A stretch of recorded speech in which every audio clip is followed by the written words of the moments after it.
ሰላም የተከበራችሁ ኢትዮጵያ እንዴት ናችሁ? ማቲያስ ነኝ። ይሄ ጊር በሚል ተከታታይ የማቀርብላችሁ 63ኛ ቪዲዮ ነው። ዛሬ በፈረንጆቹ ቀኖች ኦክቶበር 11 ነው። እንግዲህ የፖሊሲ ምክር ሀሳብ ብለው ወርልድ ባንክ የሚያቀርባቸውን እያየን ነው። በሶስት ከፍሏቸዋል። ከመሬት አንጻር ማለት ነው። ከመሬት ፕሮዳክሽን አንጻር፣ ከመሬት ማስተላለፍ አሁን ማለት የመጀመሪያው ከመሬት ማምረት መሬት ማምረት ስንል እንግዲህ ምን ማለት ነው የሚለውን ከዚህ ቀደም በነበሩት ቪዲዮዎች ላይ ብለናል። መሬት ማምረት ማለት ለግንባታ በሚመች መልኩ መሬቱን አዘጋጅቶ የሚያስፈልጉትን መሰረተ ልማቶች አሟልቶ የማቅረብ ሂደት ነው። መሬት ማምረት ማለት ከመሬት ማምረት አኳያም ምን ሊሰራ እንደሚገባው የአጭር ጊዜ፣ መካከለኛ ጊዜ፣ ረጅም ጊዜ ብለው ምክር ሀሳብ ብለው አምጥተዋል። ያው እንግዲህ እንዳየነው ብዙ ክርክር አለበት። ማለት እንትኑ አቀማመጣቸው ምንድን ነው? ሀሳባቸው እንዴት ልበላችሁ፣ ትክክል የሆነ ሀሳብ አለ። የሆነ ከምክራቸው ውስጥ የምትወስዱት ሰብስታንስ ያለው ቁም ነገር ያለው ሪሊ መተግበር ያለበት እና ልትሰሙት ጨምቃችሁ የምታወጡት የሆነ 10% ምናምን አለ። 90%ቱ ግን ለማብራራት ብለው ያንን 10%ቱን የደበቁበት ሂደት ነው። ታይት ላይ ነው የምላችሁ። ገብቷችኋል? ትራይንግ ቱ ኦቨር ኤክስፕሌን ኢት እና ኢን ዳት ፕሮሰስ ሀሳቡ በቃ ተሸሽጎ ልክ እንትን ይመስላል ነው። ልክ ነው ማዕድን ወርቅ አሁን ሲያወጡ አይታችኋል። ዝም ብለን ብዙ አፈር ሰብስባችሁ እሱን እንትን ብላችሁ በወንፊት እንደዚህ ምናምን አላችሁ አንጓላችሁ ምናምን የሆነ ነገር ነው የምታወጡት። እና እንደዛ አረጉት። ላይክ ነው ጽድት ያለ ቅልብጭ ያለ መሆን ይችል ነበር ብዬ አስባለሁ። ያው እንግዲህ እሱን ነው እንግዲህ ከመሬት አንጻር እሱን አሉ። አሁን ደግሞ ከመሬት ምርት አንጻር ማለት ነው። አሁን ደግሞ ያለንበት ከመሬት ማስተላለፍ አንጻር፣ መሬት ማስተላለፍ በገበያ የሚተላለፍ ነው። መንግስት ግን በገበያ እያስተላለፈ አይደለም። ይልቁንም እንትን ነው ፖሊሲ አለኝ፣ የልማት እቅድ አለኝ፣ ማድረግ የምፈልጋቸው ነገሮች አሉ ብሎ በአብዛኛው በዛ መልኩ እየሄደ ነው። እና ከጓደኞች ራስህ ተማር። እነ ቻይናም ይህንን ትተዋል፣ እነ ቪየትናምም ይህንን ትተዋል። በገበያ ነው የሚሰሩት። በጣም ትጫናለህ ህዝብ፣ ህግ ላስከብር ምናምን ብለህ ሰዎች ባላቸው አቅም ማለት ምንድን ነው የሚባለው ከአሪፍ ኑሮ መኖር ይቀድማል። እና ማለት እንደ ነገሩ መኖር ያልቻሉ ሰዎችን እንደ አሪፍ መኖር እንዳለባቸው ሰዎች አታስተዳድራቸው። ማለት ሰው እንዳቀሙ ይኖር፣ አማርኛውን አወሳሰቡ።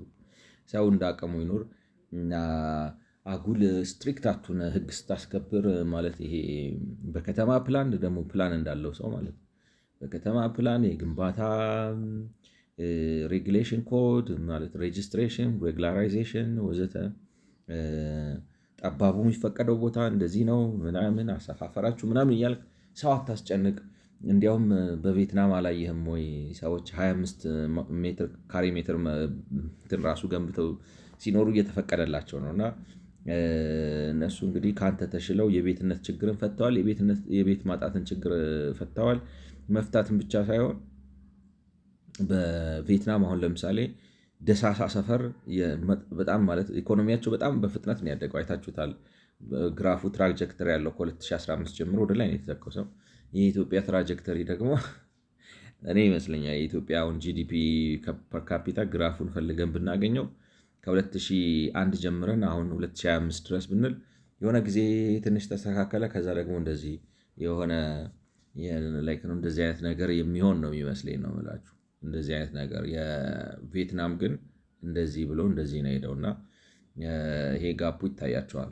እንደዚህ ነው የተፈጠረውና ልዩነት አለው ነው። እና እንግዲህ ከመሬት ማስተላለፍ አንጻር መሬት ስታስተላልፍ ጨረታ አውጣ ምናምን ብለው የህፃን ልጅ ምክር ነው የሚመክሩት። እኔ እንዲያውም ትንሽ ያስቆጨኝ ነገር ምንድን ነው ለመንግስት ተብሎ የሚቀርበው ምክር ለአንድ ትልቅ ሀገር መንግስት የሚቀርብ ምክር ሀሳብ አይመስልም። ምክሩ በጣም ኦብቪየስ ከመሆኑ የተነሳ እንዴት ልበላችሁ፣ አሁን የመንግስት ባለስልጣናችን ሄዳችሁ ጠዋት በቢሮ ላይ ነው ትልልቅ የመንግስት ባለስልጣናችን ጠዋት በቢሮ ሰዓት ግቡ። በቢሮ ሰዓት ከገባችሁ ደሞዛችሁን ስትቀበሉ ሄዳችሁ ጥሬ ስጋና ቢራ እየጠጣችሁ አትጨርሱት። ለቤተሰባችሁ ያልኩ ምናምን ብላችሁ አሁን this is a very common ምናምን ምክር ነው። እንደዚህ አይነት ምክር ነው የሚመከረው ያለው መንግስትና ያው እንትኑ ያሳስብ ማለት ምንድን ነው የሚባለው እሱን እየተቸው ነበር። ምክንያቱም የሚገርመው ደግሞ መንግስት ሲመከር የነበረው በመሬት ጉዳይ 60 ዓመቱ እንዳሳየዋችሁ የኃይለሥላሴ መንግስት ከ1966 በፈረንጆቹ አቆጣጠር እስከ 77 ወይም በእኛ አቆጣጠር ከ1958 እስከ 66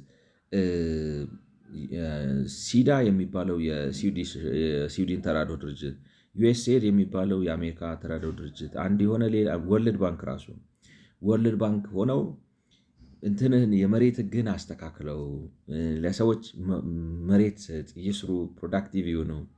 ከዛ ጊዜ እስከ ዛሬ ድረስ እንመከር ነበር እንደ መንግስት ማለት ነው። እና ሴም ምክር አሁን ምክሩ ያን ምክር ተረስቶ አሁን ወርዶ ጨረታ ስታወጣ የሚመከረው መሬት ስለ ጨረታ አስተዳደር ዓለም ባንክ በ21ኛው ክፍለ ዘመን የኢትዮጵያ መንግስትን የመከረው ማለት እንዳነበብኩላችሁ አሁን ምንድን ነው የሚለው እዚህ ጋር ነው ኤኒዌይ አንዱ ቦታ ላይ እንዳሳየኋችሁ እንትን ጨረታ ስታወጣ ጨረታው ሊጭበረበር ይችላል። ስለዚህ እንዳይጭበረበር በግልጽ አድርገው ከጨረታ የምታገኘውን ገንዘብ ደግሞ መሬት አልማበት ምናምን ልክ ነው። ቬሪ ፈንዳሜንታል ቬሪ ኤሌመንተሪ ቤዚክ የሆኑ ምክሮች ነው የሚመከረው እና እሱን ክሪቲሳይዝ እያደረግኩ ነበረ። ላይክ ነው ዊ ዶንት ዲዘርቭ ቱ ቢ ኢንሰልተድ ፈረንጆቹ ይላሉ this is an insult to my intelligence ይላሉ። በጣም ኦብቪየስ የሆነ ነገር አንድ ሰው ታውቃላችሁ ብሎ ሲጠይቃችሁ ምጸት ነው ላይክ ነው ምን እያልክ ነው አይሰራም ጭንቅላት እያልክ ነው እንደማለት እና እንደዚህ አይነት ምክር ነው የሚመከረው። እሱን እያልን የጨረስነው እና እዚህ ጋር ግን አሁን ከመሬት ማስተላለፍ አንጻር አሁን አሎኬሽን ላይ አትሁን ነው የሚሉት። አሁን ይሄኛው ግራፍ የሚያሳየው ካያችሁት ወደ ላይ የወጣ ነው። ወደ ላይ የወጣበት ወይንም ደግሞ እንደዚህ ካረጋችሁት ከገለበጣችሁት ማለት ነው እንትኑ ያነሰ ነው። whichever way you look at it በየትኛው መንገድ ተመልከቱት። ግራፉ ግን የሚለው ምንድነው ቻይና ራሱ በአብዛኛው አሁን ለምሳሌ 2001 ላይ ስትታይ መሬት ስታከፋፍል የነበረበት አግባብ በምደባ ነው። የሆነ የመንግስት ፖሊሲ ይኖራል፣ ፕሮጀክት ይኖራል። ለዛ ፖሊሲ እና ለዛ ፕሮጀክት መሬት ታስተላልፋለች ነው እና መሬት ስትሰጥ ፕራይመርሊ ለዛ ዓላማ ብላ ነው የምትሰጠው። ግን አዩትና እንደማይሰራ ሲገባቸው 2001 ላይ ትተውት ምን ማድረግ ገብተዋል። ይሄ BAL ነው ቢዲንግ ኦክሽኒንግ ኤንድ ሊስቲንግ በሚባል መሰረት ማለት እንትኑን እየተውት ይሄ በፖሊሲ የሚያከፋፍሉበትን ለኮንዶሚኒየም፣ ለጥቃቅና አነስተኛ፣ ለልማት ድርጅቶች ምናምን ብለው የሚሰጡትን መሬት ትተው መሬቱን በገበያ እያጫረቱ ነው የሚሰጡትና ያን በማድረጋቸው ያው እንግዲህ አጫርተው ስለሚሸጡ ፋይናንስ ያገኛሉ፣ ገንዘብም ያገኛሉ አጫርተው ስለሚሸጡ እና ደግሞ አጫርተው መሸጥ ገንዘብ ማግኘት ብቻ ሳይሆን መሬት አቅርቦት ጨመሩ። ስለዚህ ከዛ ጋር ተያይዞ በቻይና የከተሜነት ፍንዳታ ነው የታየው። ማለት እንግዲህ እንዴ ልበላችሁ አሁን ለምሳሌ ቻት ጂፒቲን ብንጠይቀው ላይክ ነው ሬት ኦፍ ኦርባናይዜሽን ኢን ቻይና ላይክ ነው ሬት ኦፍ ኦርባናይዜሽን ኢን ቻይና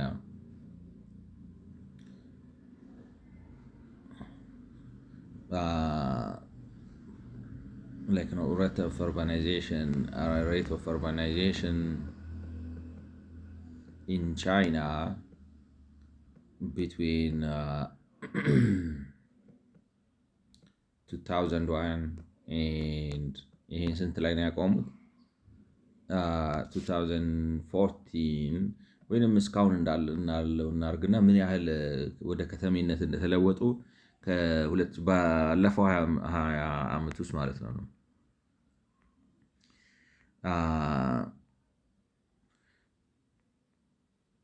ይታያችሁ እንግዲህ 2001 ላይ 37% ነበር ከተሜነታቸው ማለት ነው። እኛ አሁን 22 ላይ ነን፣ እነሱ 37። ከአፍሪካ እንኳን አሁን አፍሪካ የሚቀርበው 45% ነው። ከአፍሪካ እንኳን በታች ነበሩ።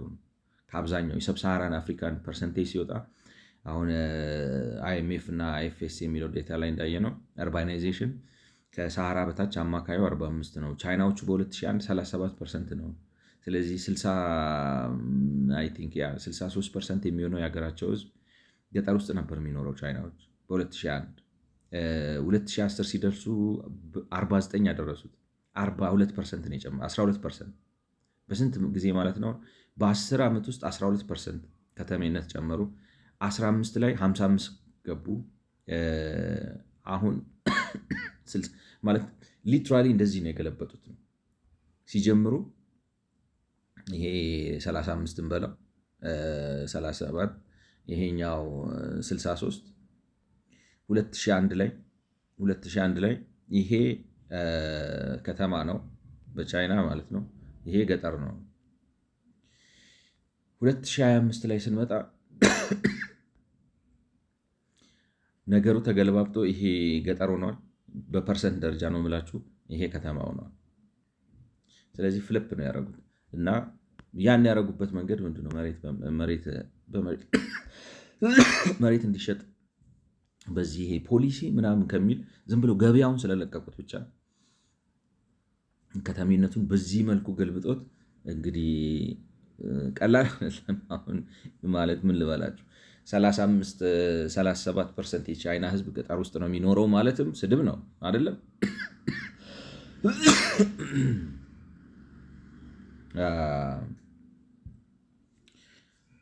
ወደ እንግዲህ አሁን 35% የቻይና ህዝብ ስቲል ገጠር ውስጥ ነው የሚኖረው፣ ገበሬ ነው። በቻይና ህዝብ ስታረጉት 1 ማለት በቢሊየን ስለሆነ ስንት ልበላችሁ እንግዲህ ብዙ ህዝብ ገጠር ውስጥ ነው የሚኖረው ማለት ትችላላችሁ ማለት ነው። 1 ቢሊየን 300 ሚሊየን እንበልና አራት አድርገን ይሄን 5 እናድርገው 1.45 ናቸው ብለን ማለት ነው። ይቅርታ 450 1 ቢሊየን 450 ሚሊየን ነው ፖፑሌሽን ቻይኒዝ ፖፑሌሽን ብለን ለምን አናየው? ውስጤ ይቸኩላል። ገብቷችኋል? ቻይኒዝ ፖፑሌሽን ጊዜያችሁን የወሰድኩባችሁ ይመስለኛል። 1.409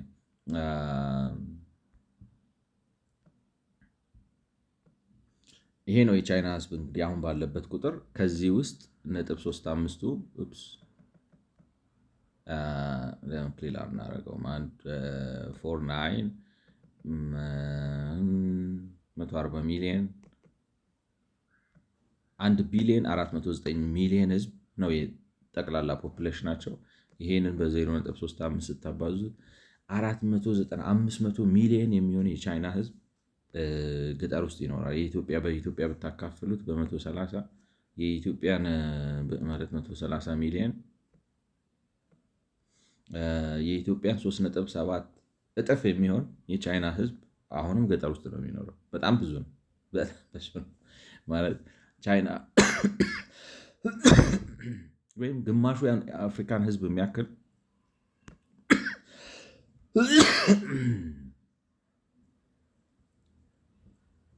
ህዝብ በገጠር ውስጥ ይኖራል። በቻይና ብዙ ነው።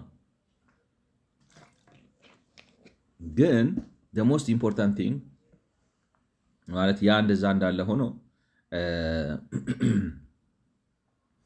የከተሜነት ፍጥነታቸው የሚያስገርም ነው። 2001 ላይ አሁን ከአፍሪካ ያለው ላይክ ነው ሰብሳራን አፍሪካ 42% ሲያንስ ነው፣ አንዳንዴ 45 ነው ምናምን ነው ሪፖርት ቢደረገው ማለት በ2001 ከአፍሪካ ባነሰ ደረጃ የቻይና ህዝብ ገጠር ውስጥ ነበር የሚኖር ማለት አፍሪካኖች በከተሜነት ይበልጡት ነበር። የከተማ ጥራቱ ምናምን እነርሳውና ግን በግብርና ማይተዳደር ከእጅ ወደ አፍ በሆነ ግብርና ላይ ማይኖር ከተማ ውስጥ አናጢ አንጦም ይሁን ሱቅ በደረቴ ሰርቶም ይሁን በጋጫ አርቶ ብሎ የሚኖር ከተሜ ነበር ነው ይበልጣቸው ነበር 2001 ላይ ማለት ነው። እንግዲህ አስቡት 2001 ማለት በጣም ቅርብ ነው። ሪሊ 2001 በጣም ቅርብ ነው። 2005 በ5 ዓመት ውስጥ በ5% አሻሻሉ። በ10 ዓመት ውስጥ በ12% አሻሻሉ። በ15 ዓመት ውስጥ በ55 ስታደረጉ ስንት ነው የሚሆነው? 5 ነው 13 በ18% አሻሻሉ። በ2020 61 እያሉ አሁን እንግዲህ 64.65 ብለን እንያዝላቸው አሻሽለዋል። ፈንዳሜንታል ነው ግን በቻይና ስታዩት እንዳልኳቸው 450 ሚሊዮን ህዝብ ገጠር ነው ማኖረው ማለት ራሳቸው ችግር እንዳለባቸው ያሳያቸዋል። ኢኮኖሚያቸው ስቲል ኤክስፓንድ ማድረግ ይችላል፣ ስቲል ማደግ ይችላል፣ ስቲል ማከተም ይችላሉ፣ ግን እየሰሩ አይደለም። ስለዚህ ሰከንድ ወርልድ ናቸው፣ ፈርስት ወርልድ አይደሉም። ገብቷቸዋል። በኢኮኖሚ በአድቫንስመንትም በምንም እንደው በቃ በጣም ስለሚያስገርሙን ማለት አላቸው። ሰብስታንስ ምንድን ነው የሚባለው ስኬት አላቸው ሊያሳዩት የሚችሉ ሜን ፖይንት ኢዝ እንደዚህ አይነት ሽግግር ማምጣት የቻሉት አሁን የእናንተ ሀገር መንግስት የሚከተለውን መንገድ ትተው መሬት እያጫረቱ እና ሲያስፈልግ እየዘረዘሩ ቢድ እያደረጉ ኦክሽን እያደረጉ ሊስት እያደረጉ በመስራት ነው። ይሄንን ተከተለው ነው ለመንግስት የሚመከረው። ይሄ ጀነራል ዳይሬክሽኑ ጥሩ ነው። ግን አሁን ውስጥ ገብተው የሚያስቀምጡት ነገር እንዳልኳቸው ሊዝ ስታወጣ እንደዚህ አድርግ፣ ጨረታውን ሰውረው፣ አንዳንዴ እንዲህ ሊል ይችላል፣ ይጮረበራል ብለህ አትፍራ ምናምን የሚሉት ምክረ ሀሳቦች እኔ ለአንድ መንግስት የሚሰጡ ሆኖ አላገኘኋቸውም። ከዛ አኳያ እንግዲህ ኮምፕሌንስ አረግ ነበር ማለት ነው። የዛሬውን እንቀጥለው እንግዲህ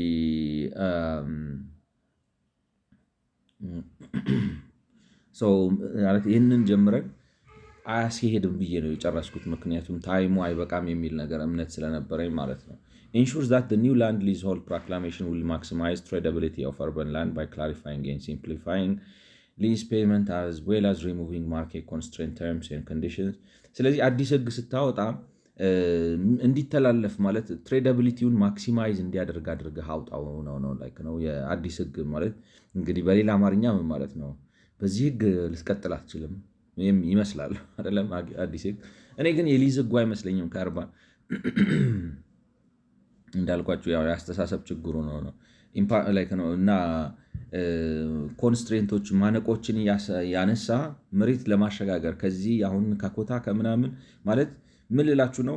የሊዝ ህጉ እኮ ይፈቅድለታል እንዲሸጥ ራሱ ነው። የሊዝ ህጉን ደጋግመን አንብበነዋል። የሚለው ምንድን ነው? ለዘመናዊ የገበያ ስርዓት ግንባታ ስለሚያስፈልግ በዚህ ማለት እየጨመረ የመጣ ከተሜነት ስላለ መሬት ማቅረብ ስለሚያስፈልግ ወዘተ ነው እኮ የሚላችሁ። ገብቷችኋል? ምናልባት የሊዝ ህጉ ሲስተካከል ባይፈሪኬሽኑን አጥፋውና የገጠር መሬቶችም እንዲሸጡ ፍቃድ በሚል ካልተሻሻለ በስተቀር እንዴት ልበላችሁ፣ ይሄ የከተማውን ራሱ እኮ በትክክል አይሰጥም። እና ግን ወደፊት የሚመጣውን እንደዚህ አድርግ አስተካክለው ነው። በተለይ ደግሞ የሚከተሉት ተግባራት ላይ ትኩረት አድርግ ነው። ለመጀመሪያ ፋይናላይዝ ኮንሰፕቹዋል ዲዛይን ኦፍ ሊዝ ሲስተም ኢን ሰብስታንቲቭ ተርምስ ቢፎር ፎርሙሌቲንግ ፕሮክላሜሽን ኤንድ ሬጉሌሽን ነው። እንግዲህ ህግና አዋጅ ከማውጣት በፊት ኮንሰፕቹዋል ዲዛይኑን የሊዝ ሲስተሙን ትርጉም ባለው መልኩ አስብበት ነው። እኔ አሁን በዚህ እስማማለሁ በጣም። ለምን መሰላችሁ? ህግ ማውጣት ህጉ በጣም በተለይ ይሄ አሁን የ2011 በፈረንጆች 2000 ስንት ነው 312 2004 ወይም 2011 የሚባለው በኢትዮጵያ አቆጣጠር በ2004 የወጣው የሊዝ አዋጅ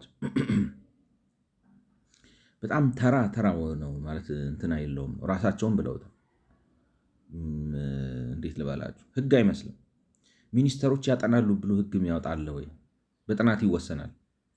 ሚኒስተሮች ያጥንተው አዋጅ እንትን እስኪያወጥ በቃ ማለት እንትን እንዴት ትላለህ? እኔ ህግ ማውጣት ማለት ምን ማለት ነው? እንዲደረጋል እንዲህ አይደረግም፣ ይሄ እንዲህ ስታደርግ እንደዚህ ነው የምታደርገው እና በጣም ሃይ ኮንሰፕቹዋል ራዕይ ከፍ ያለ ነገር ነው የምታወጣው። በተለይ ደግሞ በፌዴራል ደረጃ የሚወጣ ህግ ሲሆን ከዛ ውስጥ ደንብ ልታወጣ ትችላል። እና ህግና ደንብ ይለያያል። ህግ አብስትራክሽኑ ከፍ ያለ ነው። እኔ እንደምረዳው እንዳልኳችሁ እኔ በህግ ዲግሪ ምናምን የለኝም፣ ግን ያው የምንኖርበት ዘመን ወደዳችሁም ጠላችሁም እንደዚህ አይነት ነገሮችን እንድታውቁ ኦፖርቹኒቲ ስለሚሰጣችሁ ከዛ ከኮመን ኖውሌጅ አውጥቼ ነው የምናገረው። እና ኮንሰፕቹዋል ዲዛይን ሊዝ ሲስተም ላይ ኮንሰፕቹዋል ዲዛይን እሱን ነው ለእኔ አሁን ኮንሰፕቹዋል ዲዛይን እነሱ የሚሉትና እኔ የምረዳው አንድ ከሆነ ኮንሰፕቹዋል ዲዛይን ማለት መሬት ፋይዳው ምንድን ነው? ዛሬ ጥቅሙ ምንድን ነው? የዛሬ 10 ዓመት ፋይዳው ምንድን ነው? የዛሬ 50 ዓመት ፋይዳው ምንድን ነው? የዛሬ 100 ዓመት ፋይዳው ምንድን ነው? ኢንቱ ዘ ፎርሲየብል ፊውቸር ልንገምት በምንችለው እውቀት ማለት ዘመን ሊታየንና ይህን አይነት ጥቅም ሊኖረው ይችላል ብለን በምንገምትበት ጊዜ ምን አይነት ፋይዳ ይኖረዋል ብለን መሬትን አንደርስታንድ እናድርገው። ገብቷቸዋል። ታሪክስ ምን ይላል? ምንስ አለፈ? ማለት ከድሮ ከጥንት ጀምሮ ስለ መሬት ምን ተባለ፣ ምን ተደረገ ምናምን የሚለውን ነገር አንደርስታንድ አድርገን እንምጣ ነው። በሌላ አማርኛ ምን ማለት ነው?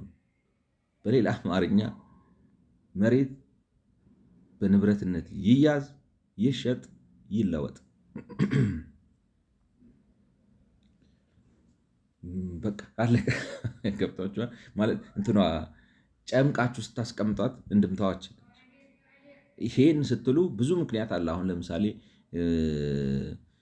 ለገበሬ መሬት ሽጥ ካልነው መሬቱን እየሸጠ ይታለላል ነው ገንዘብ ሲያይ። አሁን ለምሳሌ ገበሬ አይዱን አንድ ቲክቶክ ላይ የምትዞር የሆነች ቪዲዮ ነበረች። የሆነ ልጅ ቁጭ አድርጎ የሆነ ሕፃን እረኛን ይጠይቀዋል። ከገበሬና ከሹፌር ማን ይሻለው ይላል። ገበሬ ምን አለው ሹፌር ብር አለው በመኪናው ይዞራል ምናምን ሲል ማለት ነው። እና ምናልባት ገበሬው ገብቷቸዋል። አሁን ለምሳሌ ሄዳችሁ 100 ሺህ ብር ብታሳዩት በጣም ብዙ ብር ሊመስል ይችላል። ስለዚህ ቤተሰቡን ምናምኑን ዘርቶ ገንዘቡን ይዞ ሄዶ ወይ ሊጠጣበት ወይ ከተማ ገብቼ ስራ እሰራለሁ ብሎ ሊከስር ወዘተ ሊንገላታበት ወዘተ ይችላል። ስለዚህ እሱን ለመከላከል ነው መሬት እንዳይሸጥ የምንከለክለው። አንድ አሁን ለምሳሌ የሚመጣው ልክ ነው አርጊመንት ነው የምላቸው።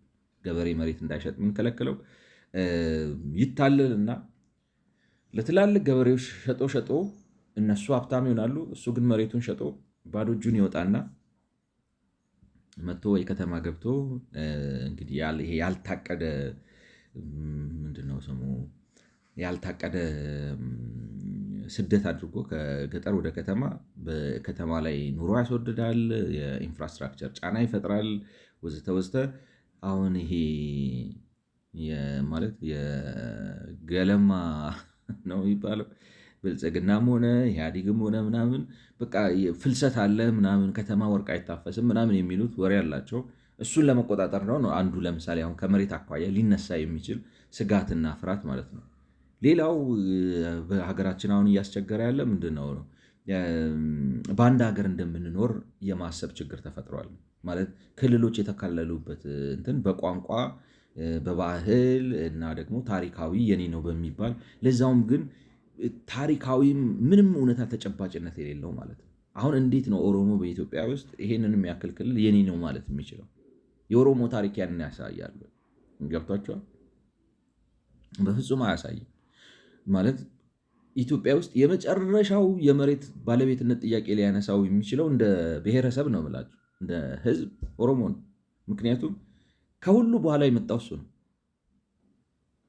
ስለዚህ ጥያቄ ሊያነሳ አይችልም። ገብቷቸዋል? የመሬት ጥያቄ ሌላው ኢትዮጵያዊ መድፈቅ የሚችል ጥያቄ ሊያነሳ አይችልም። ፖለቲካው ግን እንደዚ አይነት እንድምታ ሰጥቶታል። እና ለምን ምንድነው በሀገርነት ስሜት ማሰብ አልተቻለም ነው? ለምን እንግዲህ ይሄ አብዮቱ ምናምን ወለደና መሬትን ከማንነት ጋር አስተሳሰረው። ገብቷቸዋል? ስለዚህ ይሄ የአማራ መሬት ነው ይባላል የሆነ ነገር፣ ይሄኛው የአፋር መሬት ነው፣ ይሄኛው የሶማሌ መሬት ነው፣ ይሄኛው የወላይታ መሬት ነው፣ ይሄኛው የሲዳማ መሬት ነው፣ ይሄኛው የጉራጌ መሬት ነው ማለት ተጀመረ ማለት ነው። which is ግን completely wrong። በአንድ ሀገር ውስጥ እስካለን ድረስ ገብቷቸዋል? በአንድ ሀገር ውስጥ እስካለን ድረስ በባለቤትነት ያስከው መሬት ነው ያንተ። በጋራ የምትይዘው መሬት በጋራ ኢትዮጵያኖች ናቸው የሚይዙት ሆል ኢትዮጵያ። ገብቷቸዋል? ህገ መንግስቱ ራሱ ሄዳችሁ ብታዩት አሁን ያለው ህገ መንግስት ራሱ በየትኛውም አካባቢ ኢትዮጵያዊ ተንቀሳቅሶ መኖር እንትን ማለት ይችላል ነው የሚላል። ግን ምን አድርጎ ነው እንደዚህ አጥሮት ነው የስነ ልቦናዊ እንትን ከፍሎ ምናምን ህዝቡን አፈራርቶ እንትን ብሎ እንደዚህ አይነት ነገር ፈጥሮ ነው ያለው። ስለዚህ ከእሱ አኳያ ክርክር ሊያስነሳ ይችላል። ማለት ኮንሰፕቹዋል ዲዛይን ኦፍ ሊዝ ሲስተም ስንል አሁን መንግስቱ ራሱ ችግሩ ምን መሰላችሁ? ኢህአዴግን ብታዩት ምንድን ቆዳ የሆነ ማይረባ ቆሽማዳ ባለጌ ወመኔ ስለሆነ እችኑ ነው የሚያስፋፋት። ገብቷቸው ማለት ላሳያቸው የፈለግኩት ምንድን ነው አሁን ባለው እንኳን በዚህ ይድፋ ይንቀለው በምለው የኢትዮጵያ ህገ መንግስት እንኳን አንቀጽ 32 ላይ ሄዳችሁ ስትመለከቱ እንደዚህ ይላል፣ የመዘዋወር ነፃነት ይላል። ማንኛውም ኢትዮጵያዊ ወይም በህጋዊ መንገድ ሀገሪቱ ውስጥ የሚገኝ የውጭ ዜጋ በመረጠው የሀገሪቱ አካባቢ የመዘዋወርና የመኖሪያ ቦታ የመመስረት እንዲሁም በፈለገው ጊዜ ከሀገር የመውጣት ነፃነት አለው። ማንኛውም ኢትዮጵያዊ ወደ ሀገሩ የመመለስ መብት አለው። በሌላ አማርኛ ምን ማለት ነው? የፈለገው አካባቢ ሄዶ ኢትዮጵያዊ ቤት ገዝቶ መስርቶ ኑሮ መኖር ይችላል። ገብቷቸዋል። ስለዚህ የመሬት ፋይዳው ይሄ ነው ላችሁ። ሌላው አንቀጽ 42 ላይ አንቀጽ 41 ነው 42 ላይ ማንኛውም ኢትዮጵያዊ በሀገሪቱ ውስጥ በማንኛውም የኢኮኖሚ እንቅስቃሴ የመሰማራትና ለመተዳደሪያው የመረጠውን ስራ የመስራት መብት አለው። ስለዚህ በዚህኛው ህገ መንግስት እንኳን እንግዲህ ከገበሬው አንጻር የምትፈሩት እንግዲህ መንግስት ፈራዋለሁ ብሎ ሊያነሳው የሚችለው ምንድን ነው? ገበሬው እየጓጓ መሬቱን ይሸጥና ያለ ዕቅድ ያለ ፕላን ዝም ብሎ እየጎረፈ ወደ ከተማ መጥቶ ራሱም ይደህያል፣ ከተማም ላይ ጫና ይፈጥራል። መሬቱን በጥቂት ብልጣ ብልጦች ቁጥጥር እጅ ውስጥ ያስገባል ወዘተ ወዘተ ብላችሁ ልትወቅሱ ትችላላችሁ። አንዱ እሱ ነው ማለት። ስለዚህ የመሬት ኮንሰፕቹዋል ዲዛይን ስታደርጉ የመሬት ፖሊሲ አንዱ ኮንሰርን እሱ ነው። ሁለተኛው ኮንሰርን እንግዲህ ይሄ አሁን ፖለቲካዊ ያመጣው ነው። ህገ መንግስታዊ እንኳን መሰረት የለውም። መሬቱን ምንድን ነው የሚሉት ነው የሆነ ክልል ያከልሉና ያ መሬት የዛ ክልል የተከለለላቸው በተለይ ደግሞ በጎሳ ስም ከፋፍለው ነው ያወጡት። ገብቷቸዋል። በጎጥ ስም ነው ከፋፍለው በጎሳና በጎጥ ስም ነው ከፋፍለው ስም ያወጡት። ስለዚህ የዛ አካባቢ ነዋሪ ነው ይላሉ፣ የዛ አካባቢ ህዝብ ነው ይላሉ። አስተዳደርም ይሾሙለታል ምናምን። እንትኑን አሰራሩ ደፍከልትም ያደርገዋል። ገብቷቸዋል። ለምንድን ነው መሰላችሁ? ሄዳችሁ በኢትዮጵያዊነታችሁ ሀገሬ ነው አሁን በዚህ በህገ መንግስቶቹ በተጠቀሱት መሰረት በየትኛውም አካባቢ ተዘዋዋሪ ቤት መመስረት እችላለሁ። በየትኛውም የኢትዮጵያ አካባቢ ላይ ነው ይገባኛል ይሻላል ባልኩት የስራ መስክ ተሰማርቼ ኑሮዬን መመስረት እችላለሁ ወዘተ ብላችሁ እነዚህን ህገ መንግስታዊ መብታችሁን ይዛችሁ ሄዳችሁ ኑሮ እንዳትመሰረቱና ራሳቸውን እንዳትመሰረቱ ምን አድርገውታል? አሁን ለምሳሌ ኦሮሚያ ብለው ስሙ ራሱ በቃ ላይ ነው አግልሏቸዋል። ኦልሬዲ ነው የምላችሁ። ገብቷቸዋል። ስሙ ራሱ ስጋ እንትናችሁን አጥልቶበታል። እና ውስጥ ገብታችሁ ደግሞ ህገ መንግስት ላይ የሚዘባርቁትን ነገር ምናምን ብታዩት እንድትታገሉና ፋይት እንድታደርጉ ነው የሚጋብዛችሁ። ላይክ ነው አሁን ህገ መንግስቱ የሚለው ይሄንን ነው ምናምን ብላችሁ እንዲያውም ራሱ ይሄ አከላለሉን ራሱ ተቃውማችሁ ልትነሱበት ምናምን ብላችሁ ልታሸነፉ ትችላላችሁ። ፕሮብለም ኢዝ ግን ፖለቲካሊ እንደዛ ራሱ እንድትደራጅ ገብቷችኋል። እንትኑን አልገነባ ነው ሶሻል ካፒታሉን ምናምን ስላልገነባ ነው በነፃነት አስበን በነፃነት ተነስተን ነገርየውን እንድንገፋው የሚያደርገን ነገር የለም። ይልቁንም አሁን ያለው ምንድን ነው? የሚያስፈራሩ ሰዎች ናቸው። ይሄ እንትን ነው የኦሮሚያ ካርታ ብለው እንደዚህ ላላያችሁ ምናምን አድርገው ይሄ እንዲህ ነው እና ይሄ ነው ላይክ ነው ኦሮሚያ ማይ ካንትሪ ይሏቸዋል። የለም ነው ኦሮሞ በታሪክ እንደዚህ አይነት የመሬት መብት ኢትዮጵያ ውስጥ ኖሮት አያውቅም፣ ሊኖረውም አይችልም። ከሱ የቀደሙ ብዙ ኢትዮጵያኖች አሉ። ግን ፖለቲካው ገብቷል። አሁን ደርግን አሸንፎ ያንን ጨካኝ ስርዓት አሸንፎ የመጣ ኢህአዴግ የሚባል ምናምን ህዝቡን ስነ ልቦናውን መጥቶት ይዞታል። ገብቷቸዋል። ስለዚህ ለማንሳትም ለመከራከር እንትን ነው ስነ ልቦና ተሰብሯል። ክስ ተደርጎ ማለት እንደ ሰው አስበን እንደ ሀገር አስበን በጋራ እንዳናስብ በሚያደርግ መልኩ ይሄ የኦሮሚያ ነው፣ ይሄ የአማራ ድንበር ነው፣ እዚህ ጋር ነው ምናምን አዲስ አበባ አለች። እስከነጨራሹም እኮ የኦሮሚያ ክልል የሚለው ምንድን ነው? አዲስ አበባ ዋና ከተማ ይንሽ ነው እኮ ነው። ገብቷቸዋል። እና እንዲያውም እኛንን ሰስቴን ኮንትሪቢዩት እንዳደረገ ነው በህገ መንግስቱ ራሱ ይልላችኋል። ኦሮሚያ አዲስ አበባ በኦሮሚያ ክልል ውስጥ የምትገኝ በመሆኑ ልዩ ጥቅም ይኖራቸዋል ብላ ነገር እንዲህ ማለት ግን አይቻልም ነው። አሁን ይሄ አይነቱ አስተሳሰብ ኮንሰፕቹዋል ዲዛይኑን መጥቶታል ነው። ኮንሰፕቹዋሊ ዲዛይን ማድረግ አልተቻለም። ለምን በዛ በኩል የገጠር የገበሬ የምናምን ብሎ የገጠር ችግር ምክንያቱም ማለት መንግስቶቻችን ራሳቸውን የገጠር ጠበቃ ስለሚያደርጉ ማለት ነው። እንደዛ አለ። በዚህ በኩል ግን መሬትን ፖለቲሳይዝ አድርገው የመዘዋወሪያ የመኖሪያ ስራ የመፍጠሪያ ቦታ አድርጎ ከማሰብ ይልቅ ገብቷቸዋል። የመዘዋወሪያ ስራ የመስሪያ አሁን ህገ መንግስታዊ የሆኑ መብቶችን በሚቃወም መልኩ ነው ክልሉን ያዋቀሩት። ስለዚህ ልስፋፋ መኖሪያ ለመስረት ምናምን ስትሉ እንዳልኳችሁ ነው። ሄዳችሁ አሁን ለምሳሌ ሐዋሳ ስትገቡ የሚያገኛችሁ ማን ነው? መጀመሪያ ነው የሆነ የማን ነው ስሙ ሀዲያ ነው ማን ነው የሲዳማ ብሔር ብሔረሰብ የሚባል አስተዳደር ነው የሚያገኛችሁ።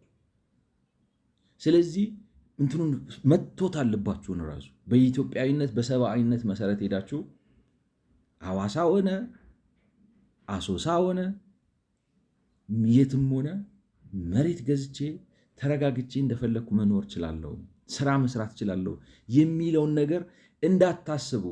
ህገ መንግስቱን አይታችሁታል። የህገ መንግስቱን ሴጣናዊነት ነው መላችሁ። ለሰው የቆመ አይደለም፣ ለወገን የቆመ አይደለም። ዳያቦሊክል ነው። ስለዚህ ይሄን ኮንሰፕቹዋላይዜሽን ማጥራት አለብን። እንደዚህ አድርገን ኮንሰፕቹዋላይዝ አድርገን ልንኖር አንችልም። ለውጥ ልናመጣ አንችልም። አሁን አይታችኋል፣ ነገርኳችሁ። በቃ ኢኮኖሚያችን እንደዚህ ነው። አሁን የነ ቪየትናም እንኳን ተነስተው ሄደዋል ነው። ቻይና 2021 ጀምረው ከተሜነት እንዴት አድርገው እንዴት አይነት ሲቪላይዜሽን እንደፈጠሩ አይታችኋል። ለምን እንደዚህ አይነት እንዴት ልበላችሁ፣ ኦፍኮርስ የራሳቸው የነሱ ደግሞ ከኛም የተለየ ነው፣ ግን እያፈረሱት ነው። አልሰራ ብሎ ማለት ነው፣ አላዋጣ ብሎ። የኛ ግን አሁን እነዚህን አሰራሮች ፈጥሮ አሁን እንዳልኳችሁ አንቀጽ 32 እና አንቀጽ 41ን በሚቃረን መልኩ ነው። እኔ መቻል ከለከልኩ ሊላችሁ ይችላል እኮ፣ ግን ስትሄዱ መጀመሪያ የሆነ የቋንቋ እንትን አምጥቶ ፊት ለፊታችሁ ላይ ይደፋባችኋል። ለዛ ነው አይሆንም ነው እኮ። በሀገር ደረጃ አንድ ብሔራዊ ቋንቋ ነው የሚያስፈልገን። ሌሎች ቋንቋዎች አይኖሩ አይደለም ላይክ ነው። በአንድ ብሔራዊ ቋንቋ ኢትዮጵያ ውስጥ በሙሉ ተንቀሳቀሼ ስራ ሰርቼ ድርጅት መስርቼ ምናምን ሆኜ መኖር መቻል አለብኝ። 3-4 ብራንች ራን ማድረግ መቻል አለብኝ። እንደዚህ አይነት ሬስትሪክሽን አልፈልግም ነው። ግን አሉላችሁ በጣም ጠባብና የሰው ህሊና የሌላቸው ሰዎች አሉ። ስለዚህ ኮንሴፕቹዋላይዜሽኑ መስተካከል አለበት። ኢን ሰብስታንቲቭ ተርምስ ቢፎር ላይክ ነው። ከዚህ ማለት ይሄን ካስተካከልክ በኋላ ነው ህግ ለማውጣት መሄድ ያለብን። ኢን ሰንስ በሀገሪቱ ውስጥ አሁን ያለው ችግር ይሄ ነው ነገርኳችሁ። ክልል እንደዚህ ያካሉ፣ ይሄኛውን በዚህኛው አስሮ ይሄኛውን በዛኛው ብሎ ስለ ግጦሽ መሬት ነው ስለ ምናምን ነው ብሎ እንትኑን እሳቤ ኮንሰፕት አደፍርሷል፣ አጥፍቷል፣ አበላሽቷል። ይሄ ኮንሰፕት በደፈረሰበት ህግ ብታወጣ አሁን የምታወጣውን አይነት ህግ ነው የምታወጣው።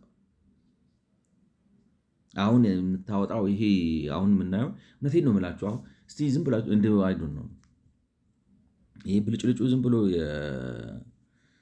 ፕሮፓጋንዳውን አይደለም። ሪሊ ህዝቡ በየመንደር ውስጥ የሚኖረው ኑሮ ደህና በተባለው ሰፈር ራሱ ነው ጥሩ በተባለው ሰፈር ራሱ ህዝቡ የሚኖረውን ኑሮ ተጨባጭ ሁኔታ ያለውን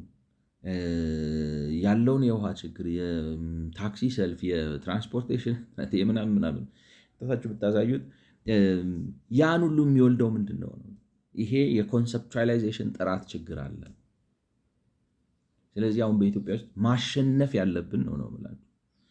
ከገበሬ ማለት ገጠር ወደ ከተማ የሚለወጥበት የራሱ ፕሮሲጀር አለው እና አንተ የምትላቸው እነዚህን ስጋቶችን ለቆ ይመጣል፣ ወደዚህ ይገባል፣ ወደዚህ ይፈልሳል ምናምን ሊቀርፍ በሚችል መልኩ የሚፈታበት መንገድ አለው 1 2 3 4 ስለዚህ ያ በዛ መንገድ ሊፈታ ስለሚችል የገጠር መሬት አይሸጥም አይለወጥም የሚለውን ይሄ ያረጀ የሞኝ ዘፈንህን ወደዛ አድርገው። አንዱ እሱ ነው ኮንሰፕቹዋሊ ነው ማለት ማጥራት ያለብን። ሁለተኛ ምንም ሂስቶሪካል ነገርኳቸው። አሁን ህዝቡ ተነስቶ እንዴት ልበላችሁ እንትን ነው የውስጣችን መድከም ገብቷቸዋል። ምንቸቶች አለቁና ጋኖች ምንቸቶች ሆኑ የሚለውን ነገር አመጣ ነው ማለት የፖለቲካው ድቀት እያበላሸን እርስ በርስ እየተፈጃጀን እንደው በአንጻራዊነት የተሻለ ሀሳብ የሚያስቡ ሰዎች በሙሉ አለቁና በተበላሸ ታሪክ አጋጣሚ ደርግ ያገማውን ቤት መጥቶ ማን ተረከበው? ከደርግ ከራሱ ያነሰ ጠባብነት ሊያፈነዳው የደረሰ የጎጠኞች ኃይል መጥቶ የፖለቲካ ስልጣኑ ነው ያለው። ስለዚህ በዛ በነተበ ጠባብ መነቃነቅ በማይችል ጭንቅላቱ አሁን እርስ በርሱ ከህገ መንግስቱ ጋር ራሱ የሚጣረስ ነው። መንፈሱ ምንድን ነው? በፈለክበት በኢትዮጵያ አካባቢ ሄደ ኑሮ መመስረት ትችላለህ። ገብቷቸው መዘዋወር ትችላለህ። መኖሪያ መመስረት ትችላለህ። ስራ መስራት ትችላለህ። ትክክለኛው ይሄ ነው ሀሳቡ። ህገ መንግስታዊ ነገሩ ግን ቢሮክራሲው ግን ይህን በሚፈቅድልህ መልኩ ነው ወይ ያለው? በፍጹም አይደለም። ያንተን የመኖር መብት የእርሱ የጠባብ ብሔርተኝነት ሰለባ ለማድረግ የተዘጋጀ ነው እና እኔ ይሄ የእንትኑ የኢትዮጵያዊ የህዝቡ ጥያቄም አይመስለኝም፣ የህዝቡ ፍላጎትም አይመስለኝም። የሆኑ ጠባብ ሰዎች ገብቷቸዋል እንትን ላይክ ነው። አንዳንድ ጊዜ በጣም እንትን ነው በቃ የሆነ ስህተት አምጥቶ የሆነ ቦታ ላይ የሚያስቀምጣቸው ሰዎች አሉ። አሁን የኢትዮጵያ ታሪክ ስህተት የወለዳቸው ፖለቲከኞች ናቸው እንትኑን የፖለቲካ ማማውን የተቆጣጠሩት፣ በተለይ ደግሞ አርክቴክቸሩን የሰሩት እና በዛም አርክቴክቸር ኮንሰፕት የፈጠሩት ሰዎች፣ የገቨርናንስ ኮንሰፕት የፈጠሩት ሰዎች እንደዚህ አይነት ሰዎች ናቸው እና ኮንሰፕቱን እሱን ነው ማጥራት ያለብን። በጣም በጣም ይስማማኛል። ሰብስታንቲቭ በሆነ መልኩ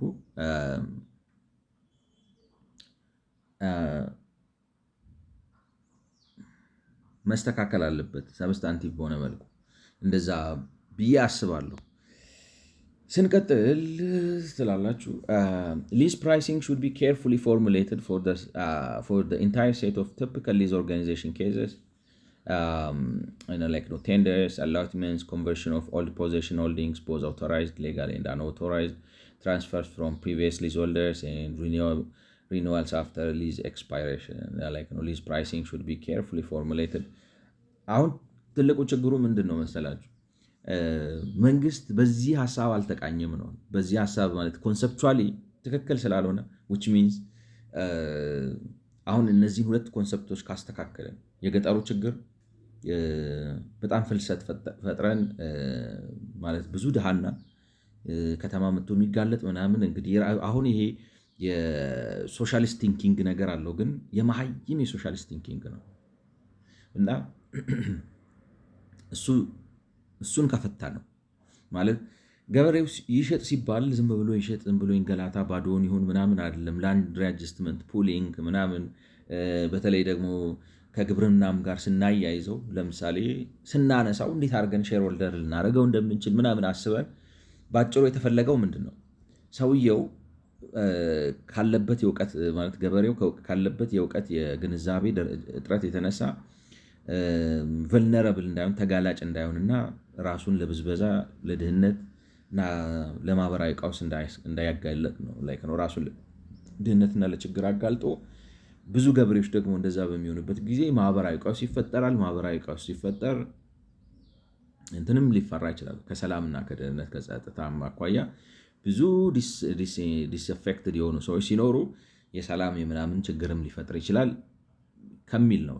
ግን እሱ የተፈታ ነው እንዳልኳችሁ። አሁን ለምሳሌ እንዴት አድርጋችሁ በሁለት መልኩ ማለት ነው።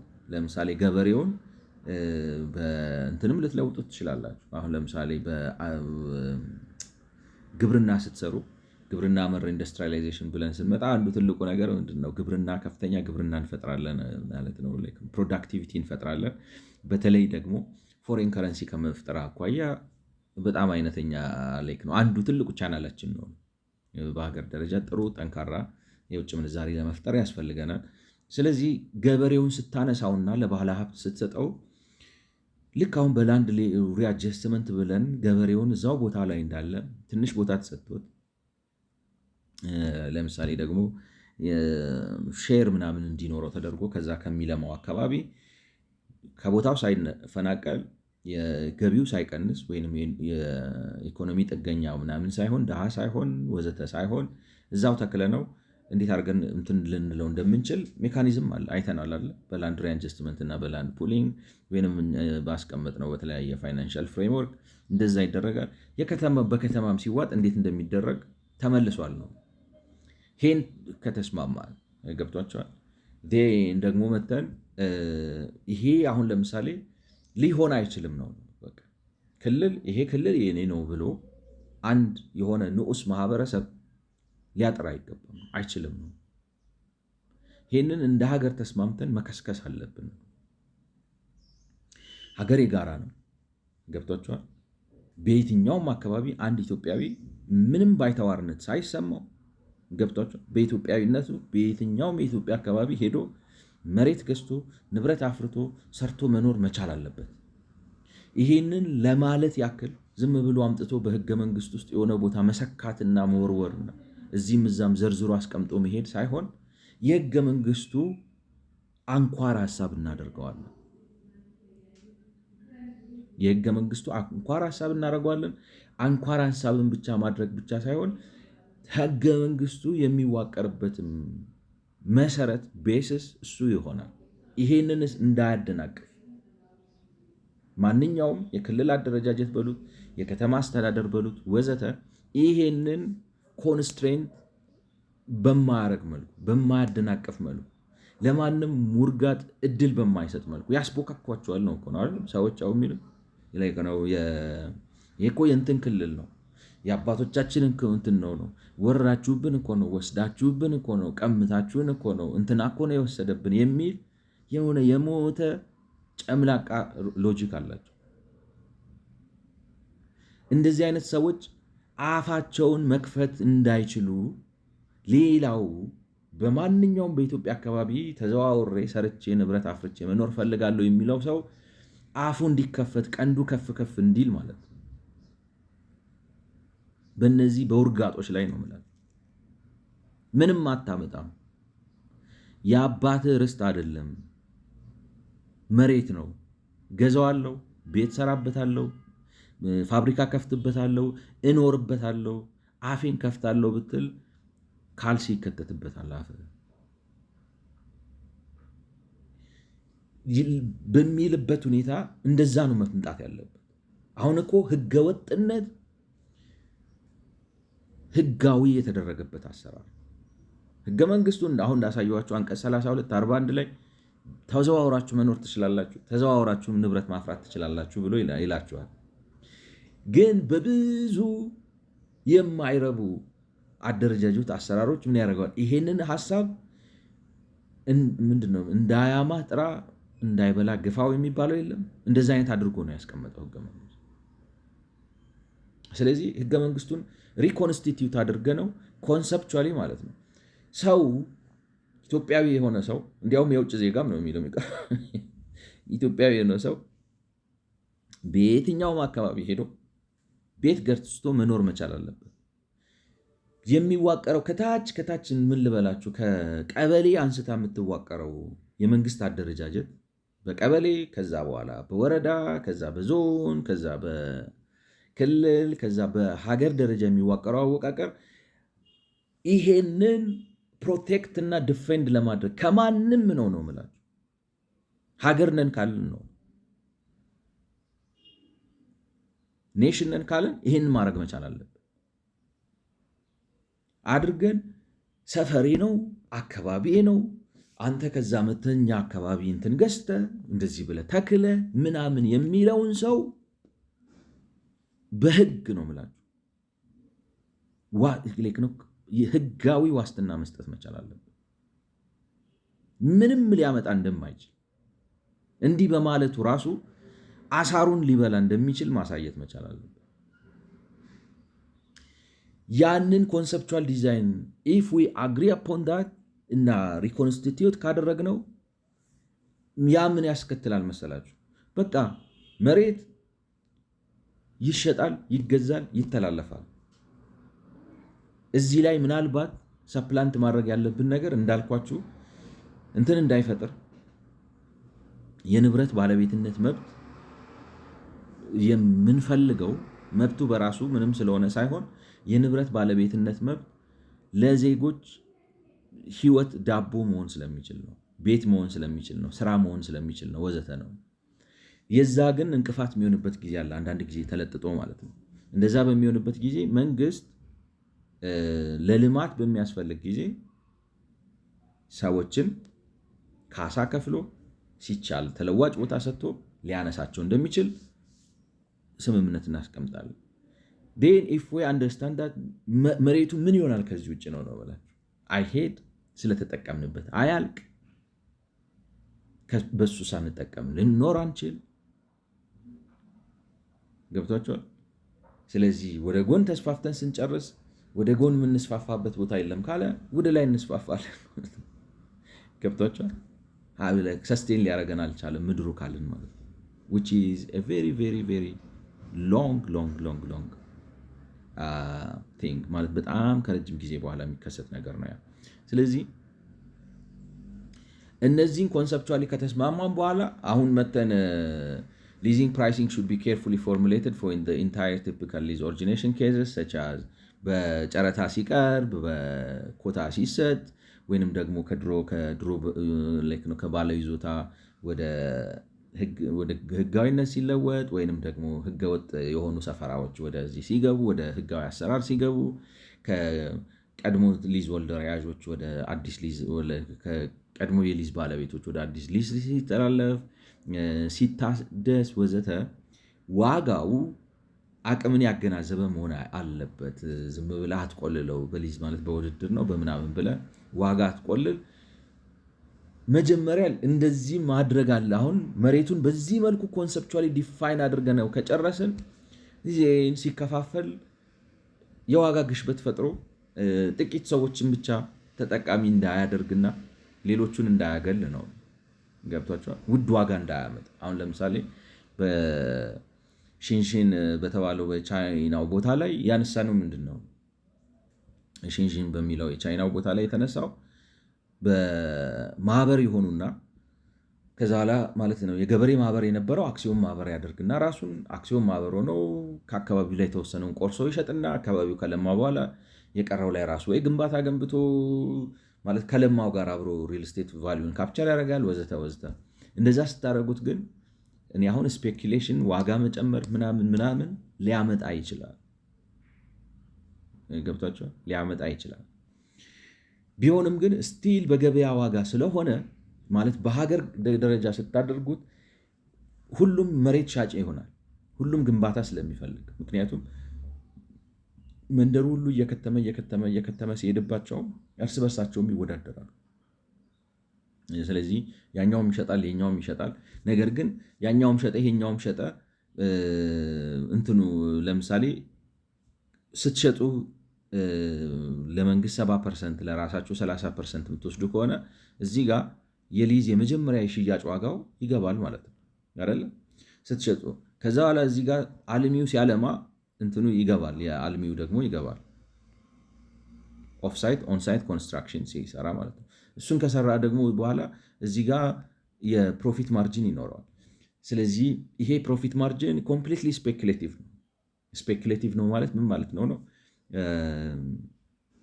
ምን ልበላችሁ፣ ዋጋ መተንበይን ይጠይቃል። በስንት ልሽጠው? 10% ጥሩ ነው፣ 20% ጥሩ ነው፣ 30%፣ 100% ጥሩ ነው። ስፔኩሌሽን ወይንም ደግሞ እናንተ ዝም ብላችሁ እኔ 10% ይበቃኛል ብላችሁ ስትሸጡም ሌላው ገዢው ስፔኩሌት አድርጎ ነው የሚገዛው። ላይክ ነው ስፔኩሌተር ሊኖር ይችላል። ኦኬ እሱ በ10% ነው የሚሸጠው፣ ይህንን መሬት ገዝቼ ቢይዘው በዚህ ዓመት ና ሊጨምርልኛል ምናምን ብሎ ዝም ብሎ መሬቱንም ሊገዛው ይችላል። እና ለስፔኩሌሽን ደጅ ይከፍታል። ግን ቢሆንም ብዙ ቦታ ላይ እንደዚህ ስለሚደረግ ዞሮ ዞሮ ላንድ ሰፕላዩን አሁን በላይክ ነው ኦሪጂኔሽናቸውን ባማከለ መልኩ ፕራይሲንግ ከግምት አስገብቶ ሊሰራ ይችላል። በቻይና እየሰራ ነው። ምንም እንኳን እንዳለው አሁን 35% የቻይናን ህዝብ በቻይና ስልጣኔ ገጠሪ ውስጥ መተው እኔ ጥሩ አይመስለኝ ማለት እንትን አይደለም፣ ትክክልም አይመስለኝም። እንዲያውም ሰው በከተማ ሲኖር ነው በተፈጥሮ ላይ እንግዲህ ጫናን ይቀንሳል ምናምን ያለ። እኔ እንዳልኩት ከሆነ ግን በእኔ ሀሳብ ከሄድን ግን ይሄን ታስወጡታላችሁ። ምን ገብታችኋል? ይሄን ስፔኩሌሽኑን ታስወጡታላችሁ ቢያንስ በመጀመሪያው ነው የምላችሁ። ከዚ በኋላ ለነዋሪ ነው የምታስረክቡት በአብዛኛው ማለት ነው አፎርድ ለሚያደርግ ሰው ምናልባት መግዛት ለሚችለው ሰው በሙሉ ሸጣችሁ ከዛ በኋላ ማለት ይቅርታ መኖር ለሚፈልገው ሰው ሸጣችሁ ከጨረሳችሁ በኋላ በወቅቱ መኖር ፈላጊው ሰው አሁን ለምሳሌ ቤት አሁን ስፔኩሌሽን ልዩነቱ የስፔኩሌሽን እና የመግዛት ልዩነቱ ምንድን ነው? ገዢ ለመኖር ነው የሚገዛበት። ገብቷቸዋል? ለመኖር ነው የሚገዛበት። ስፔኩሌት አድራጊ ሰው ግን ለመኖር አይደለም የሚገዛበት። የሚገዛው ምን ሊያደርገው ነው? ገዝቶ ይዞ ወይ ሊያስቀምጠው ነው ወይ የሆነ ሁኔታ ሲፈጠር ምናምን ብሎ አተርፍበታል። አትራፊ ገዢ ነው ስፔኩሌተር። በቤትና በላን በማንኛውም ነገር ስፔኩሌተር እንደዛ ነው። ስለዚህ መጀመሪያ እንትን ታድሉታላችሁ ማለት ነው ለሰው በኮስት እኔ ይመስለኛል ነው የምላችሁ በኮስት በጣም ለብዙ ሰው ልታድሉት ከእንትንም ጋር መያያዝ አለበት። አሁን እኔ ብቻውን ይሰራልን ብዬ አላስብም። ምክንያቱም ከሀገር ልማትም ጋር አብራችሁ ማያያዝ አለባቸው። አሁን ለምሳሌ ግብርናን ከማልማት ምግብ ከማርከዝ ገብቷቸዋል። ትልልቅ እርሻዎች ከመፍጠር ዋጋን ስታብላይዝ ከማድረግ ፎሬን ከረንሲ ከመፍጠር ከሌሎች የልማት እቅዶች ጋር አድርጋችሁ የገዢውን አቅምም ማሳደግርም ጋር አብሮ ይመጣል። የገዢውን አቅም ማሳደግ ሲባል የግድ ላይክ ነው ፉል ፔመንት ከፍሎ ላይገዛ ይችላል። ገብቷቸዋል። ነገር ግን 30% 40% ዳውን ፔመንት አድርጎ ጥሩ ካሽ ስትሪም እንዳለው ስራ ምናምን እንዳለው አሳይቶ ቤቱንም ኮላተራል አስይዞ 70% በክሬዲት አምጥቶ ለዴቨሎፐሩ መስጠት የሚችል ከሆነ እሱም ላይክ ነው። ስለዚህ ስራ እድል መፍጠርን ምናምን ይጨምራል። እንደዛ ካረጋችሁት አብዛኛውን ቤት ለተጠቃሚ ለስፔኩሌተር ሳይሆን ለተጠቃሚ ልትሸጡለት ትችላላችሁ። ከዛ ለተጠቃሚ ሸጣችሁለት ከጨረሳችሁ በኋላ ዴፊኒትሊ ቤቱ ተሰርቶ በሚሸጥበት ጊዜ እንትን ማይችል ሰው ይኖራል። ላይክ ነው በወቅቱ ያልደረሰ ሰው ኪሱ ላይ ለምሳሌ ዳውን ፔመንቱ የሌለው ዋሬቨር እንደዚ አይነት ሰው ሊኖር ይችላል። እሱ ኢነቪታብሊ ለስፔኩሌሽን ይጋለጣል። ገብቷችኋል? ለስፔኩሌሽን ይጋለጣል። ግን ትንሽ ስለሚሆን ትታገሱታላችሁ ነው እና ታገሱታላችሁ ነስን የቤት ችግር አይደለም ነው የመግዛት ችግር ነው። የመግዛት ችግር ደግሞ አንዳንዴ የኢኮኖሚክ ፖሊሲ ችግሩም ላይሆን ይችላል። የግለሰቦች የራሳቸው የታሪክ አጋጣሚ ወዘተ ተደራርበው የሚያወጡት ሊሆን ይችላል።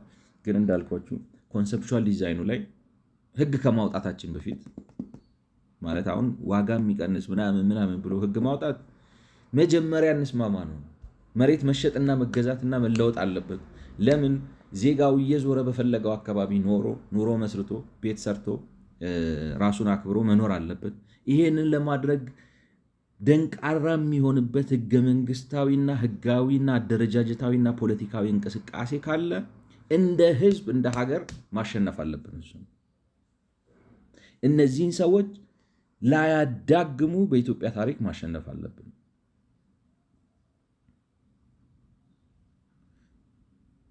ህገ መንግስት ቀይረን ክልል እንደገና አዋቅረን የህግ ስርዓቱን ቀይረ ነው እሳቤው ግቡ ዜጎች በፈለጉት በኢትዮጵያ አካባቢ በህጋዊ መልኩ መሬት ገዝተው ፋብሪካ ከፍተው ምናምን አፍርተው መኖር እንደሚችሉ ማረጋገጥ አለብን።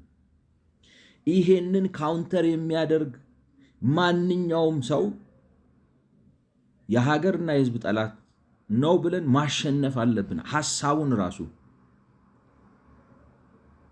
ተግባሩንም ዲሳይሲቭሊ ማሸነፍ አለብን። እሱን ካደረግነው ሌላው እዳው ገብስ ነው። እሱን ነው ሙቭ ሬጉሌተሪ ዲቴልስ አውት ኦፍ ፌደራል ፕሮክላም።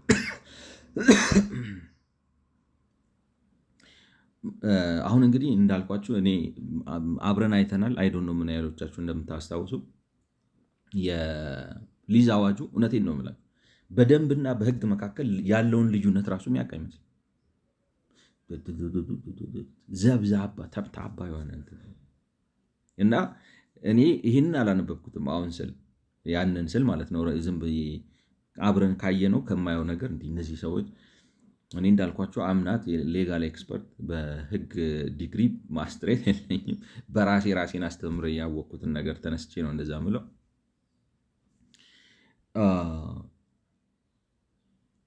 እነሱም ፖይንት እያደረጉት ነው ማለት ሬጉላተሪ ዲቴሎችን ከፌዴራል ፕሮክላሜሽን አውጣ ነው። በፌዴራል ደረጃ በአዋጅ የምታጸድቀው ነገር በጣም ጥንቅቅ ያለች ፕሪሳይስ የሆነች ታርጌትድ የሆነ ታርጌት ታስቀምጣለህ። ዝርዝሩን አፈጻጸም እንዴት ስለ ጨረታ አወጣጥ ዛሬ ታስቀምጣለህ። ገብቷችኋል? ላይክ ነው ምናምን የሆነ ዝርዝር መጀመሪያ እንትን ብለህ ማስታወቂያ ትናገራለህ ምናምን እያልክ ህግ ታወጣለህ። እኔ እንደዚህ አይነት ህግ የሚወጣ አይመስለኝም። ኮንሰፕቹዋል ነው፣ ጠንካራ ነገር ነው የምታስቀምጠው። ሰዎች ነገርኳችሁ፣ በቃ መታገል አለብን ነው እንደ ሀገር። ለዚህ ወገባችንን ገትረን መታገል አለብን። ይሄ ኢትዮጵያ የኛ ነው፣ የሁላችንም ነው። በፈለግኩት በኢትዮጵያ አቅጣጫ በየትኛውም ቦታ ላይ መስራት፣ ሀብት ማፍራት፣ መንቀሳቀስ አለብኝ። ይሄንን ስጋት የሚጥልብኝን ማንንም ሰው ማንንም ኃይል እንደ ሀገር ነው የምላችሁ መምታት አለብን ነው። ኃይለኛ አለቀል እንዳይነሳ ተደርጎ መመታት አለብን። ከዛ በኋላ ዝርዝሩ ኮንፊደንስ አላችሁ፣ ባክ የሚያደርጋችኋል። ህገ መንግስት አለ፣ ገብቷችኋል። ስለዚህ ለክልሉ ደንብ ብትሰጠው አሁን እኮ የሚያስቸግርም ምንድን ነው ህግ ያለው አዲስ አበባ ብቻ እኮ ነው። አሁን በኢትዮጵያ ወጣ ስትል ወጠጤ ነው የሚያጋጥም። ጉጠት ይሆናል። አህያ የሆኑ ሰዎች ናቸው። እነዚህን ሰዎች መቅመስ አለባቸው ነው እኮ ነው። ሁለተኛ በቀለኝ ነው እንደዚህ ማሰብ ራሱ ከፍተኛ ዋጋ ያስከፍላል። ይሄ በሀገር በህዝብ ጥያቄና በህዝብ ህልውና ላይ የተቃጣ ክህደት ነው።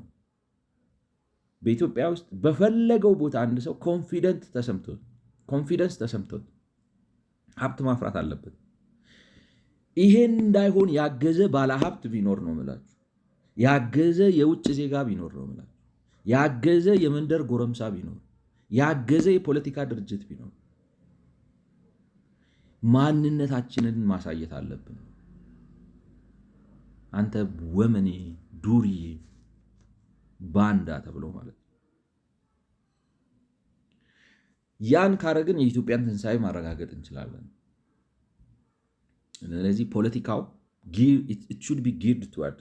ወደዛ መቃኘትና መመራት አለበት። ህልውና የዜጎች የንብረት የነፃነት እና የመዘዋወር ሴፍቲ ኮምፕሊት የሆነ ሴፍቲ ሊሰማችሁ እዚህ በኩል ጫካ ውስጥ ተደብቄ በዚህ በኩል መንደር አስተባብሬ የሰፈር ወጣቶች አነሳስቼ ታሪክ ነው የምትሆነው ነው። እንደዛ የምታረግ ከሆነ በየትኛውም የኢትዮጵያ ኮርነር ላይ ከሳውዲ አረቢያ ጋር አተባበራለሁ፣ ከዩኤኢ ጋር አተባበራለሁ፣ ከአሜሪካ ጋር እንቆላሃለን ነው ብለን እንደ ሀገር ያንን ስታብልሽ ማድረግ መቻል አለብን ማለት ነው። ያን ካደረግን አሁን በፌዴራል ደረጃ ማለት ህጉ አወጣጡ ሲወጣ የተበላሸ ነው። እንዳያችሁ ህግና ደንብና መለየት የማይችል ነው። ህግ ብቻ አውጣ አንተ ደንቡን ተው። ታች ደንብ ለምንድን ነው ግን ደንብ ታች ስትተው ነገርኳችሁ ነው። ጥጋብ ልባቸውን የነፋቸው ህግ የማይገዛቸው ነገርኳችሁ። ሰው በብሔሬ እዚህ አገር ውስጥ ሁለተኛ ነግዳለሁ ካለ በንብርክክ ነው አስፓልት ላይ የምናስጌድ ነው። በህዝብ ፊት እናስለቅሳለን ነው። በሚቀጥለው በ64ኛው ቪዲዮ እንገናኝ። ስለሰማችሁኝ አመሰግናለሁ።